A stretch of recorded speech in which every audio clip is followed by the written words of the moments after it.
ഞാൻ കേട്ട ഒരു കഥയാണ് ഇന്ന് പറയുന്നത്. ഒരു ആമ കാട്ടിലൂടെ പോകുന്ന സമയത്ത് കുറുക്കൻ പിടിച്ചു. കുറുക്കൻ പിടിച്ചു കഴിഞ്ഞപ്പോൾ തന്നെ ആമയ്ക്ക് മനസ്സിലായി താൻ കൊല്ലപ്പെടുമെന്നുള്ള കാര്യം തീർച്ചയായി. അപ്പോൾ കുറുക്കനോട് പറഞ്ഞു, നിങ്ങൾ എന്നെ കൊന്നോളൂ, പക്ഷെ ഒരു മിനിറ്റ് എനിക്ക് തരാമോ എന്ന് ചോദിച്ചു. അപ്പോൾ കുറുക്കന് ആദ്യം സമ്മതിച്ചില്ല. പിന്നെ വീണ്ടും വീണ്ടും ആമ പറഞ്ഞു, നിങ്ങൾ എനിക്ക് ഒരു മിനിറ്റ് സമയം തരൂ, അതിനുശേഷം ഞാൻ തന്നെ നിങ്ങൾക്ക് ഭക്ഷണമാവാം, ഇത് സത്യമാണ് എന്ന് പറഞ്ഞ് വിശ്വസിപ്പിച്ചു. അപ്പോൾ കുറുക്കന് തോന്നി, ശരി എങ്കിൽ വിട്ടേക്കാം. അങ്ങനെ ആമയെ താഴെ വെച്ചു. താഴെ വെച്ചപ്പോൾ ആമ ചെയ്ത പണി എന്താണെന്നറിയോ?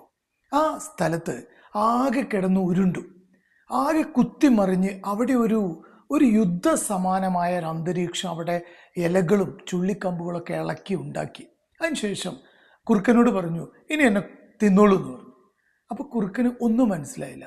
ഞാൻ വെറുതെ വിട്ടു, ഈ രണ്ട് കരണം മറിച്ചിലും കുത്തിമറിയലും ഉണ്ടായി, അതിനുശേഷം എന്നെ തിന്നോളൂ എന്ന് പറയുന്ന ആമ. അപ്പോൾ ചോദിച്ചു, നീ എന്താണ് ഈ കാണിച്ചത്?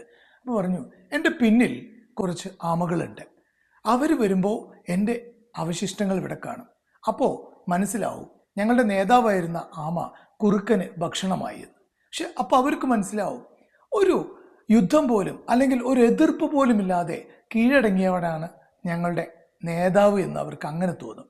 ഇപ്പോൾ കാണുമ്പോൾ അവർക്ക് മനസ്സിലാവും, വലിയൊരു മൽപ്പിടുത്തത്തിന് ശേഷം, വലിയൊരു എതിർപ്പിന് ശേഷമാണ് തങ്ങളുടെ നേതാവ് കുറുക്കന് ഭക്ഷണമായത് എന്ന് അവർക്ക് ഫീൽ ചെയ്യും.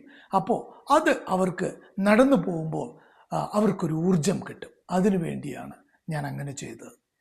എനിക്ക് തോന്നുന്നു ഈ കഥ ഞാൻ കേട്ടപ്പോൾ എനിക്ക് തോന്നിയത്, നമ്മുടെയൊക്കെ ജീവിതത്തിൽ ചില അടയാളപ്പെടുത്തലുകൾ നടത്തേണ്ടതുണ്ട്, നല്ല രീതിയിലുള്ള അടയാളപ്പെടുത്തലുകൾ. ആ അടയാളപ്പെടുത്തലുകളാണ് പിന്നിൽ വരുന്ന അല്ലെങ്കിൽ വരും തലമുറയ്ക്ക് പ്രചോദനമാവുന്നത്. അത് ഏത് തരത്തിലും ആവാം. നമ്മളൊക്കെ ഏത് മേഖലയിലാണോ നമ്മളെ വിശേഷണമുള്ളത്, ഏത് മേഖലയിലാണോ നമ്മൾ വ്യാപരിക്കുന്നത്, അവിടെ കറകളഞ്ഞ വിശേഷണങ്ങൾ ചാർത്തേണ്ടത് അത്യാവശ്യമാണ്.